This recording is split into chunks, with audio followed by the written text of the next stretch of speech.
শেখ হাসিনাকে দেশে এনে বিচারের মুখোমুখি করা হবে, একথা বলছেন নতুন নিযুক্ত চিফ প্রসিকিউটর মোহাম্মদ তাজুল ইসলাম। এটা আসলে এর কোনো বিকল্প নেই। যে গণহত্যা, সেই গণহত্যার দায় শেখ হাসিনা কোনোভাবে এড়াতে পারবেন না। একইভাবে ভারতকেও দায় মুক্ত হতে হলে শেখ হাসিনাকে বাংলাদেশে ফেরত পাঠাতে হবে বিচারের জন্য। শেখ হাসিনা নিজে যখন ক্ষমতায় ছিলেন তখন খালেদা জিয়া ছিলেন, তার বিচার করেছেন, যদিও ওই বিচার একেবারেই অন্যায্য বিচার। এই ধরনের ঠুনকো বিষয় নিয়ে বিচার করে তাকে নিম্ন আদালত 3 বছর, উচ্চ আদালত 10 বছর, বহু ঘটনা ঘটিয়েছেন তিনি। তারেক রহমানকে ফেরানোর জন্য বারবার হুমকি দিতেন।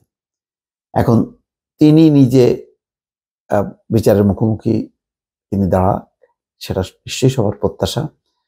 আর নতুন যেই তাজুল ইসলাম চিফ প্রসিকিউটর নিয়োগ হয়েছে, আমি ব্যক্তিগতভাবেও তাকে চিনি, যথেষ্ট চৌকস দক্ষ।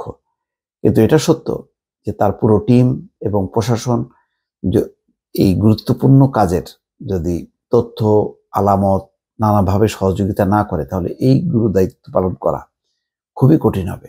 তারপরে চ্যালেঞ্জ হিসেবে নিয়েছে তাজুল ইসলাম, এটা ভালো। তিনি বলছেন গণহত্যার অভিযোগে দায়ের করা অধিকাংশ মামলার প্রধান আসামি শেখ হাসিনাকে দেশে ফিরিয়ে এনে ট্রাইব্যুনালের বিচারের মুখোমুখি করা হবে।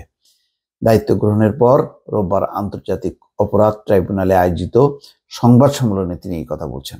চিফ প্রসিকিউটর বলছেন, জুলাই আগস্টে সংঘটিত গণহত্যার সব আলামত সংগ্রহ করাই এখন প্রধান চ্যালেঞ্জ। আসলে এই তথ্য প্রমাণগুলো যদি ঠিক মতন জোগাড় না হয়, তাহলে কিন্তু মামলা চালানো কঠিন হবে। আর এই গণহত্যার তদন্তে আন্তর্জাতিক সম্প্রদায়ও আসবে, জাতিসংঘ আসবে।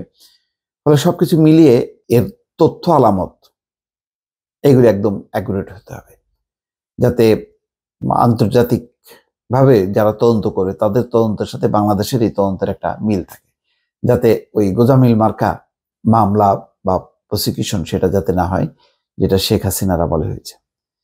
এমন বিচার হবে যাতে সব পক্ষের কাছে তা গ্রহণযোগ্য হবে। খুবই ভালো। তিনি বলছেন, তদন্তকালে আসামিদের গ্রেপ্তারের আবেদন করবে প্রসিকিউটর টিম। আগে ট্রাইব্যুনালে আসামি পক্ষের আইনজীবী হিসেবে কাজ করলেও বর্তমানে রাষ্ট্রপক্ষে আইনি লড়াইয়ে কোনো আইনগত জটিলতা নেই। দ্রুত ট্রাইব্যুনালের বিচারপতি নিয়োগ দেওয়া হবে। ট্রাইব্যুনালের তদন্ত সংস্থা প্রসিকিউটর দল অন্তর্বর্তী সরকারের সঙ্গে বৈঠকে বসে পরবর্তী করণীয় ঠিক করার কথা জানায় নতুন নিয়োগ পাওয়া প্রসিকিউটর টিম। এই মামলায় 29 সাংবাদিকের নাম দেওয়ার বিষয়টি বাছাই করা হবে বলেও সংবাদ সম্মেলনে জানানো হয়। সংবাদ সম্মেলনে বাকি যারা ছিলেন, মোহাম্মদ মিজানুল ইসলাম, গাজী মনোয়ার হুসাইন তামিম, BM সুলতান মাহমুদ ও আব্দুল্লাহ নোমান। আমাদের ধারণা যে টিম আরো অনেক বেশি শক্তিশালী হওয়া দরকার। তবুও তারা প্রাথমিকভাবে কাজ শুরু করুক, দেখা যাক।